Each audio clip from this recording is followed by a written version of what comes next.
Leram o planejamento? Tinha 2 perguntas para responder e falava que a gente ia falar sobre escravidão e sexta-feira a gente ia ver um documentário, no filme, sei lá. Isso.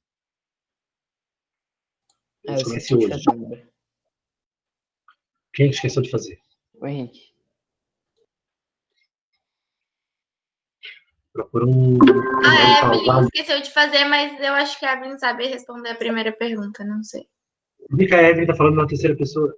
Porque a Evelyn gosta de falar na terceira pessoa. Ah, bipolar? Olha, eu falando, o negócio gravou e eu falando. É porque ela Não, aqui eu e a Evelyn, a gente tem ela uma manda áudio assim. Não, eu e a Evelyn, a gente faz isso porque em Grey's Anatomy tem um episódio que o Alex e a Izzy tem um paciente que fala assim, daí eles falam, o Alex e a Izzy tem um paciente que fala tudo em terceira pessoa.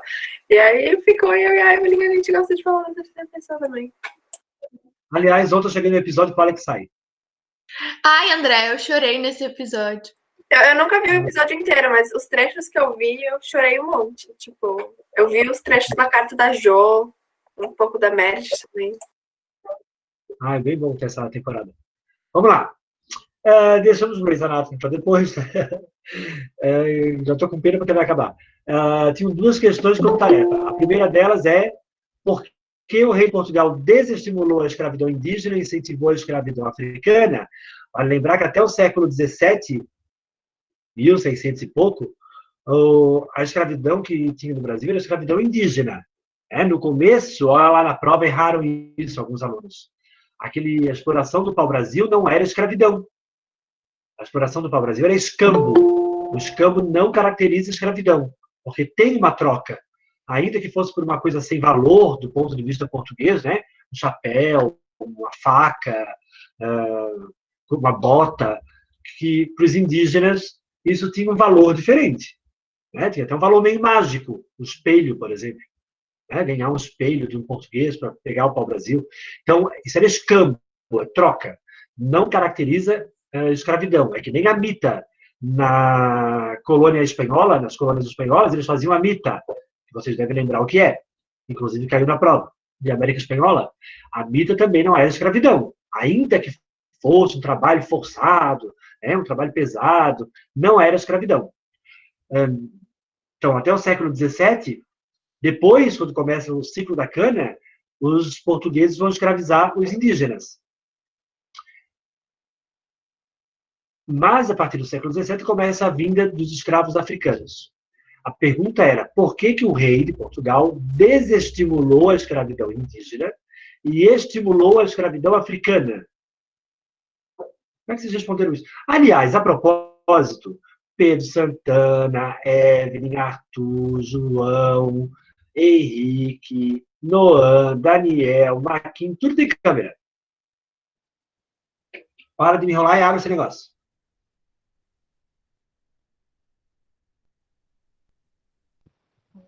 Rapidinho, já ligo. Um segundo. Eu saí sem querer, eu reiniciei eu atualizei a aba do coisa. Deixa eu sair. Sofia, tem o Noan, a gente vê aquele guarda-roupa lá atrás, praticamente só. Gostei. Vamos lá, como é que vocês responderam essa questão? Isabela Florencio, respondeu? Como é que tu respondeu, Isa? Porque a falta de indígenas nas áreas açucareiras causou a morte devido às doenças e maus tratos era grande. Os portugueses estavam interessados no comércio de africanos que tinham experiência em plantar. Eu não consegui entender, o microfone está cortando. É que a internet está meio ruim. Posso falar? Quem que está falando? Bernardo? Bernardo. Pode. Eu botei que, principalmente porque Portugal tinha meio que algumas colônias lá, umas microcolônias, algum controle no território africano, e seria mais fácil trazer os africanos para o Brasil. E também ele desestimulou a vinda tipo, catequização e escravização dos indígenas, porque assim ele poderia ter mais controle de quantos escravos entravam no Brasil e quantos tinham nele. Tá E certo? também tinha algum lance de lucro, né? Isso é o que ele está falando ali no finalzinho da fala dele. Ó. Ele não desestimulou a catequização, pelo contrário, eles vão estimular a catequização. Por conta da contra-reforma, vocês devem lembrar, lembra que a gente estudou reforma religiosa, luterana, calvinista, anglicana, e daí a Igreja Católica fez a contra-reforma.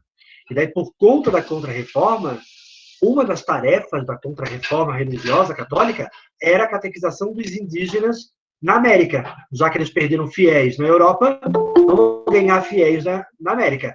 Daí vinham para cá os jesuítas, para fazer as missões jesuíticas. Aqui no Sul, por exemplo, teve bastante, né? Quem é do Rio Grande do Sul, lá, ó, Santo Ângelo, tem a missão jesuítica. Na Argentina tinha, no Uruguai. Então, eles estimulavam a catequização, até porque eles acreditavam que o indígena tinha alma, era possível salvar o indígena. Se ele tem alma, é possível salvar, na medida que ele se catequiza, que ele se cristianiza. Olha a viagem. Já o negro, não. O africano não tinha alma. Do ponto de vista europeu, o africano não tinha alma. Logo, não tinha salvação. Não era possível salvar. Mas é muito estranho, tá? Porque não era possível salvar, mas eles batizavam. Como assim? Né? Na verdade, era uma justificativa, né? Para poder escravizar os africanos e trazer para cá. E era basicamente isso que a Evelyn e o Bernardo falaram. Né? Era uma questão de lucro. O rei de Portugal desestimula a escravidão indígena e estimula a escravidão africana porque é mais lucrativo. Já expliquei isso para vocês, inclusive. Não dá para saber quantos índios foram escravizados. O rei não tinha como controlar isso.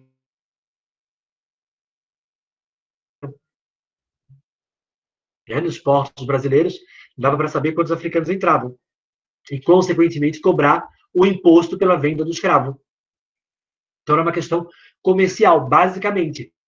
Vale lembrar que, antes do trabalho escravo na América, não existia escravidão racial. Não existia questão racial. Lá na Roma Antiga, eles já conheciam os negros, conheciam. Mas ninguém falava sobre diferença racial. Não existia isso. Falava sobre diferença, estranhavam a cor, né? Quando tinham contato, especialmente no norte da Europa, assim como os negros também estranhavam a cor dos brancos, né? Quando eles iam para a África, mas não tinha a questão da raça. A teoria da raça, a ideia de raças, ela foi criada no século XVI, né? Justamente para poder escravizar. É basicamente assim, quer ver? Ó? Nós estamos escravizando os africanos. Como é que nós vamos justificar isso? Estou fazendo uma merda, né? Olha, estou pegando aquele povo e botando para trabalhar aqui. Como é que nós vamos justificar esse negócio? Bom, eles são inferiores, uma raça inferior, então é um bem que a gente faz para eles. Para se sentir bem, os europeus vão criar uma teoria dizendo que existiam raças e é um bem que eles estão fazendo para aquela raça mais inferior, porque leva civilização, leva a religião, leva a urbanização, leva aquilo que os europeus consideravam, que caracterizava uma civilização europeia, né? Vão levar isso para o africano, só que à força. E também ninguém perguntou se ele queria, né? Entrou lá, a escravidão na África já existia. Olha, diferente da América. Né? Na África já existia escravidão. Só que um grupo escravizava o outro não por conta da cor. Escravizava por dominação, como sempre existiu. Os europeus vão aproveitar isso. Os portugueses, por exemplo, vão se aliar aos bantus para poder pegar os escravos bantus e trazer para a América.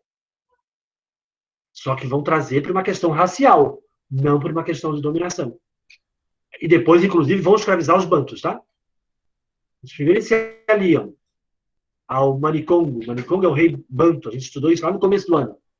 Primeiro eles se aliam ao Manicongo. Depois, eles dominam, inclusive, o Manicongo. E passaram a trazer os africanos para cá. Então, essa era a primeira questão. A escravidão africana era mais lucrativa do que a indígena. E qual a diferença entre a palavra escravo e escravizado? Isso aqui é uma diferença semântica. Isso aqui é língua portuguesa. Quem consegue diferenciar a palavra escravo de escravizado? Eu, Fala, Helena. tipo, escravizado, ele foi escravizado por alguém. Tipo, ele não escolheu estar ali sendo escravizado. Ele foi escravizado, tipo, ele foi obrigado a fazer alguma coisa, tipo, escravizado. Escravo. Ele não se escravizou, ele foi escravizado. Outra Sim. pessoa escravizou ele. E aí, e o escravo, ele é aquele que é o escravo. Ele não. Ele é, tipo, bem obrigado a ser escravo, ele é o escravo, a pessoa, assim, que faz. Sim. Fala, Ana, como é que tu explicou isso aí na tua... Tá certo, Helena? Eu entendi o que tu quer falar. Não, eu botei basicamente a mesma coisa. Tipo, Ah, porque vocês passam horas em telechamada, né? Ficam fazendo tarefas não, a juntos. gente não fez juntas, eu nem sabia que tinha essas perguntas, mas eu ia responder a mesma coisa. Olha lá, gente, ó, é diferente. Hoje em dia, os historiadores não usam mais a palavra escravo dos livros. Né? Eles usam a palavra escravizado. Porque escravo é uma condição da pessoa. Né? É como se nascesse daquele jeito. Mas ninguém nasce escravo. Ninguém nasce com essa condição. É que nem, por exemplo, síndrome de Down. Síndrome de Down é uma condição. A pessoa nasce com ela. Inclusive, não tem como curar. É uma síndrome. Não tem cura. Então, é uma condição. Ninguém se torna Down. Não existe como. Então, escravo é uma condição da pessoa. Escravizado é uma imposição. Então, o termo correto é escravizado. Os historiadores têm tomado bastante cuidado, inclusive, com as palavras, com essas palavras, nos livros, de dizer que os escravos, não sei o que, não, são os escravizados, porque não é uma condição que ele escolheu, ou que ele nasceu com ela, foi imposta a ele. Ninguém perguntou se aqueles africanos queriam vir para a América, queriam vir para o Brasil. Eles não chegaram aqui, tiveram sua terra para trabalhar. Não, eles foram forçados a trabalhar na terra de alguém até a morte. Inclusive, em alguns períodos, uma morte muito curta, tá? No ciclo do ouro, por exemplo, a vida média de um escravo não passava de 10 anos trabalhando na mineração. Depois que começava a trabalhar... Primeiro porque era muito frio, dentro da água, pegava pneumonia, pegava essas doenças muito comuns em lugares mais frios, e acabava morrendo muito cedo. Depois, quando trabalhava nas minas, por conta da aspiração daquele pó o tempo todo, então acabava levando eles ao óbito muito cedo. Então, não era uma condição que eles escolhiam, era imposta a eles. Então, existe uma diferença entre o termo escravo e escravizado. E que na África já existia a escravidão, só que era uma escravidão por dívida ou por dominação, era um outro tipo de escravidão, que não era racial. A escravidão racial vai ser inventada pelos europeus. E a ideia de raças, a teoria de raças, também foi uma teoria inventada pelos europeus para poder dominar. Inclusive, mais tarde, no imperialismo, que vocês vão estudar só no final do 8º ano, é o último capítulo, acho, do 8º ano, os europeus vão usar como justificativa para dominar a Europa, porque eles simplesmente fizeram assim, quer ver, gente? Os países que eram industrializados, Inglaterra, Estados Unidos, França, Alemanha, Bélgica, esses países se sentaram numa conferência em Berlim, numa reunião, pegaram o mapa da África e dividiram o mapa da África nessa reunião, nunca nem foram na África. Por isso que a África tem fronteiras retas. Vocês já perceberam isso no mapa? Como as fronteiras da África são retinhas? Sim. Porque elas foram feitas na mesma reunião. Elas não foram feitas lá na África, do rio tal ao rio tal, é tal país. Não. Isso foi feito em reunião na Europa. E daí eles distribuíram entre eles. Quem fica com isso aqui, quem fica com isso aqui, quem fica com isso aqui. Eles fizeram. Daí, para justificar isso, eles diziam: a gente está fazendo um bem para os africanos. Eles são atrasados. A gente vai levar civilização para eles, com a dominação. Óbvio que não era isso, né, gente? Eles iam para explorar a mão de obra. O rei do Congo, por exemplo, o rei da Bélgica, quando dominou o Congo, ele obrigava os africanos a entrarem na floresta e trazerem um valor X de látex. Se não trouxesse, perdia a mão. Então, teve uma geração de gente sem mão na África, no Congo. Ou então ele ficava com o filho. Os pais iam trabalhar, entrar na floresta para buscar o látex, e os filhos ficavam. Se os pais chegassem sem aquele valor X de látex, o filho perdia a mão. Okay? O fato é que o rei da Bélgica, Leopoldo I, que era dono do Congo, vai criar uma geração de gente sem mão. Não sei como é que se fala isso. Maneta. Acho que é. Mas o argumento que eles usavam é que eles estavam levando a civilização para a África, para poder explorar e dominar o continente africano. Aliás, uma das causas da Primeira Guerra Mundial está na África, né? Marrocos. Marrocos, lá no norte, vai ser uma das causas da Primeira Guerra Mundial. França e Alemanha vão se bicar porque queriam Marrocos. E isso vai levar daqui a pouco à Primeira Guerra Mundial, mas isso são cenas dos próximos capítulos. Buenas? Bom, tá gravando. Agora eu vou fazer o seguinte. Eu vou pedir para que vocês... Olha eu fazendo o contrário. Desliguem a webcam. Todos desliguem a webcam.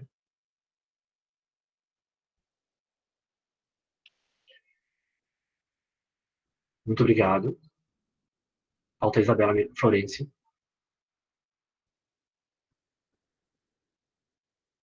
Isa, pode desligar a web. Porque eu vou apresentar um vídeo para vocês que fala da cana e da escravidão. Deixa eu só mudar a tela. Quando apresentar aí, vocês me avisam, tá?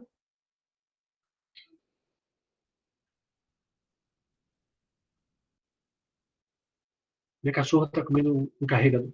Foi. Oi? Cadê? Aqui. Ver se vai dar certo. Antes de ligar. Estamos em Ndongo, África Central. Hoje parte do norte de Angola. É uma luta que deu forma ao mundo em que vivemos hoje.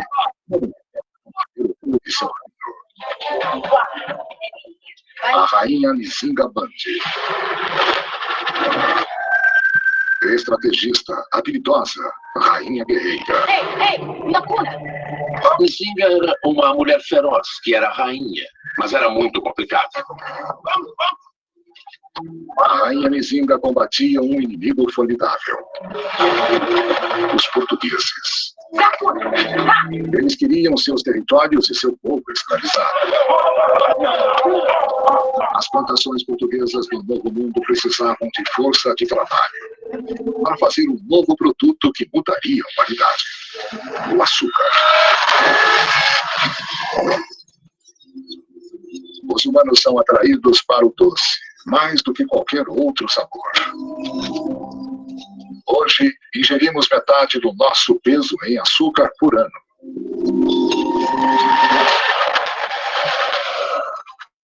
Nas Américas e no Caribe, espanhóis e portugueses fizeram enormes plantações de açúcar. As pessoas sempre quiseram alimentos de luxo com gosto bom, e a procura por luxos motivou explorações pelo mundo e espalhou redes comerciais. A agricultura em escala industrial levou à demanda de mão de obra a uma nova mercadoria: seres humanos. Como muitos dirigentes africanos, a rainha Nzinga tinha vendido cativos e prisioneiros de guerra aos portugueses. O comércio de escravos africanos foi uma conspiração, infelizmente, entre europeus gananciosos e elites africanas.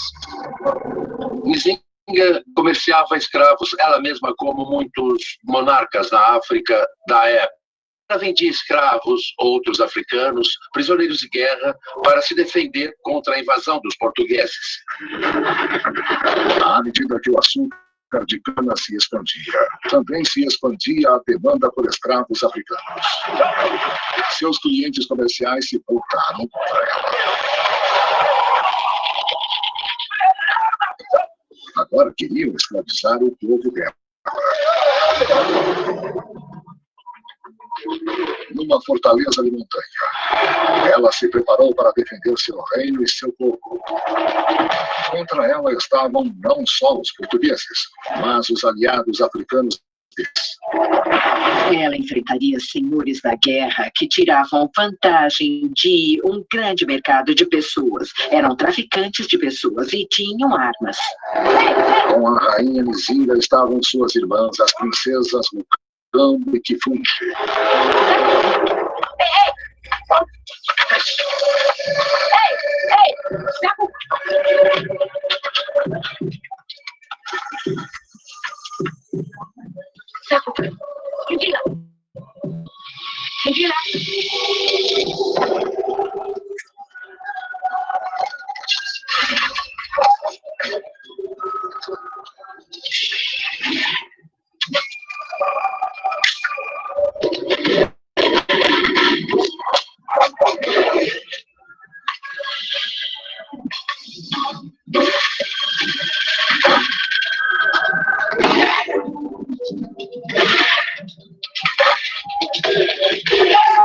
Os umbrandos foram vencidos. Presos.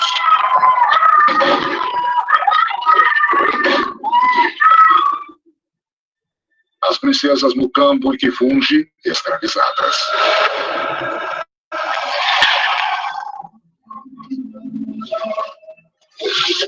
Em mais de 3 séculos, traficantes de escravos europeus transportaram mais de 15 milhões de africanos para um novo mundo.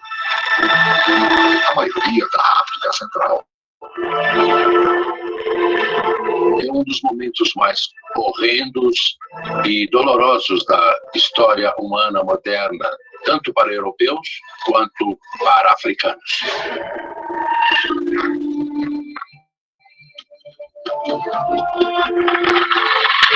A rainha Nzinga pessoalmente escapou.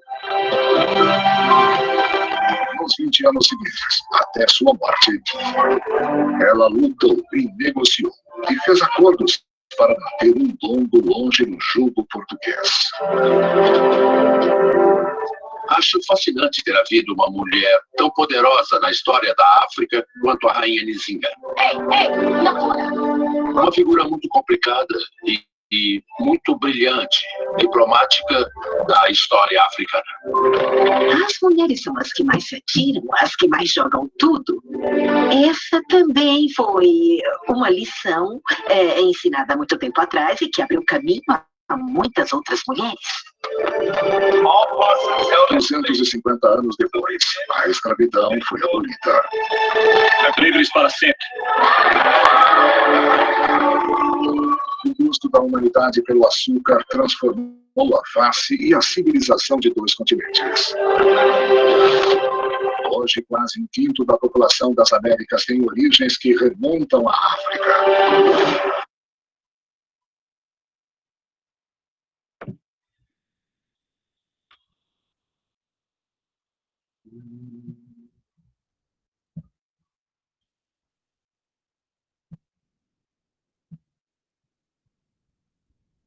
Aí, peraí, só um minuto.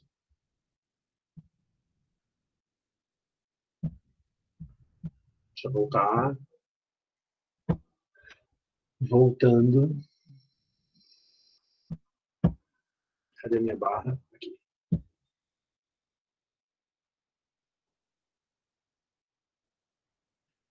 Buenas, pode voltar também.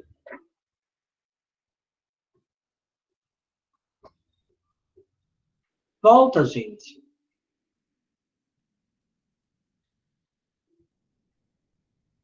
Para a gente finalizar. E daí? O que vocês entenderam? O que chamou a atenção?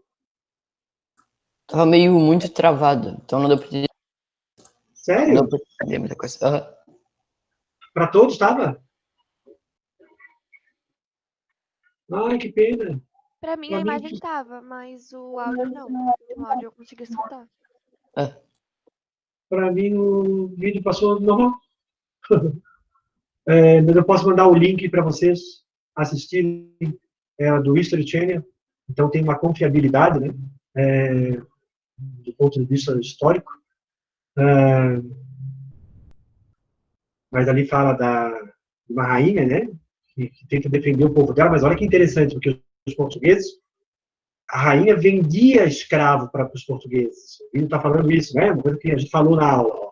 Os africanos só faziam isso, dominavam outros povos, e para não serem dominados, eles vendiam escravos para os portugueses. Só que chega um ponto que a ambição por mão de obra escrava faz os portugueses também dominarem os povos que eram aliados.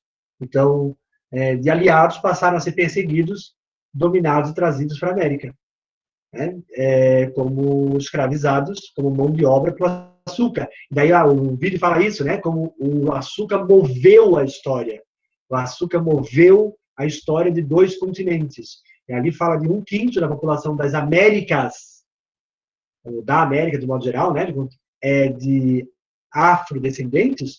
No caso do Brasil, a gente pode falar que mais da metade da população brasileira é de afrodescendentes. Então, não é 1/5.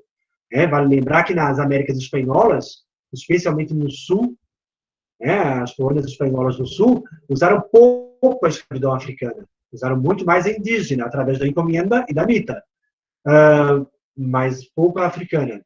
Mas no caso do Brasil, não. No caso do Brasil, era essencialmente, a partir do século XVII, a escravidão africana. Então, a gente pode dizer que a gente tem um número muito maior de afrodescendentes. E o resultado, as consequências disso, talvez a gente consiga ver nessa tela de sala de aula. Mas a gente volta a falar sobre isso em outro momento. Ok? Bom, na sexta-feira a gente vai ver um vídeo que fala também sobre a produção da cana e a escravidão no Brasil. Para a gente ver como que era essa produção da cana. E nos engenhos, né? O engenho, a princípio, era só o lugar que faz a cana, a máquina. Depois vai ser tudo. A terra, o canavial, a senzala, a casa grande, tudo aquilo era chamado de engenho. Beleza? Na sexta-feira a gente continua. Eu vou pedir para que vocês saiam, mas o João Pedro, Davi, fica aí, Davi, João Pedro, pode ficar. A Isabela Medeiros não apareceu. João Gabriel, fiquem. Ok? Os outros podem sair. João Pedro, João Gabriel e Davi, ficam.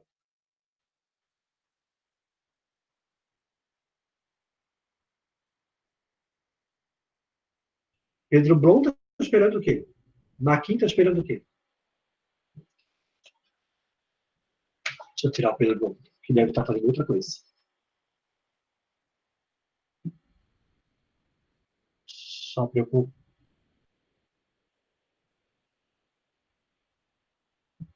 Pedro Bron. Excluir. Remover. Deixa eu parar a gravação. Isso não precisa ficar gravado.